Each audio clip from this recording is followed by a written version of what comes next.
Are you ready to find out what are the skills you need to demonstrate to get that promotion? I'm Eric with Leadership Developed. This week, we're going to talk about these certain specific skills that are going to make you very remarkable for the hiring managers to give you that promotion. This last 2 weeks, we've been talking about this diagram. And in this diagram, we talked about specific skills. We talked about the core skills. We talked about the leadership exclusive skills. And today, we're going to talk about the manager exclusive skills.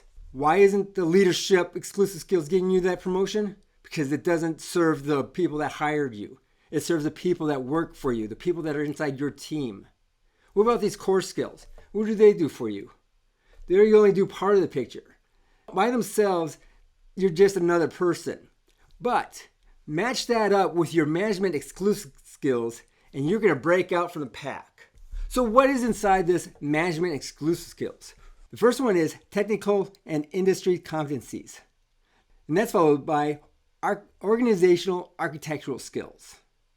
And third is the analytical and diagnostic skills. The fourth one is your resource skills. And last, but definitely not least, is your conceptual skills. You see, these skills fall in management exclusive only because it doesn't really have to do anything with leadership. It has everything to do with how you do your management to get the desired results that the people who hired you, what the organization needs out of you. As a manager, you're in charge of a department. You're in charge of a division. You lead a team. Those employees, they're there to help you do your job. That's where the other two skills of leadership exclusive and leaders in the core skills help you out. But now we're talking about what gives the confidence and the trust from the higher ups. And that's what's inside this management exclusive skills. You see, a promotion is a promise of the future. It's not a reward or award because they're filling in seats that have certain privileges and certain benefits to them that require the right person to be able to hit the requirements that the organization needs to go forward. It's not about the people. It's about now the organization and how you are going to be able to manage those resources, manage those people, manage those projects to be able to help to propel the organization into a bigger, brighter future. Let's begin off with our technical and industry competencies. Your technical and industry competencies include things such as knowledge of what that is.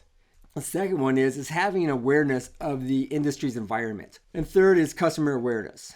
The second one we're going to talk about is the organizational architectural structure. And this includes authority and responsibility, the division of work, accountability, reward and punishment, policies and procedures, unity of command, and also the chain of command, your hierarchy. The next set of skills is the analytical and diagnostic skills. This area includes comprehension and analytical tools, troubleshooting, problem framing and solving, accounting and valuation. Okay, so now we're going to move on to the resource skills. The resource skills start with evaluation and feedback. Next one is motivation. How do you motivate your people to go to work? Next is budgetary skills, equipment and capital assets, supply chain. Next is logistics.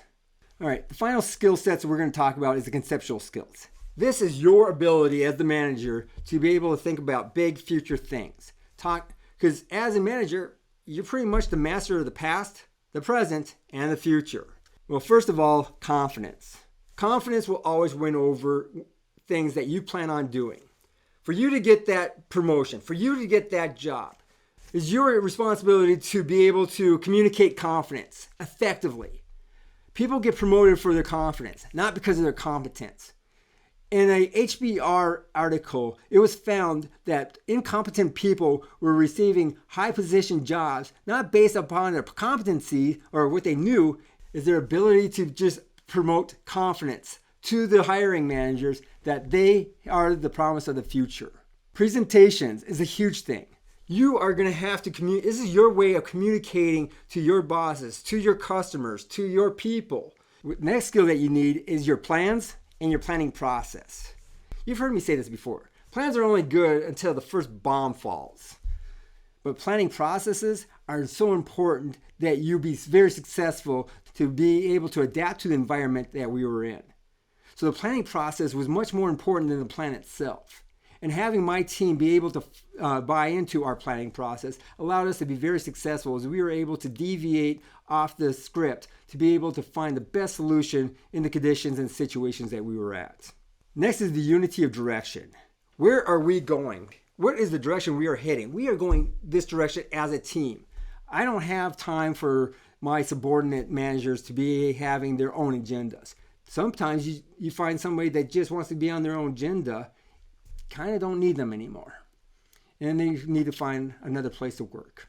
To go on top of that, everyone, to include yourself, need to understand the needs of the organization have to be greater than the needs of the individual. That's what makes organizations successful. And the final conceptual piece is initiative. Initiative upon yourself, initiative upon your subordinate managers, initiative upon your employees. Promoting initiative allows things to continue moving forward. So in review, we talked about your technical and industry knowledge. Then we talked about your organizational architectural skills.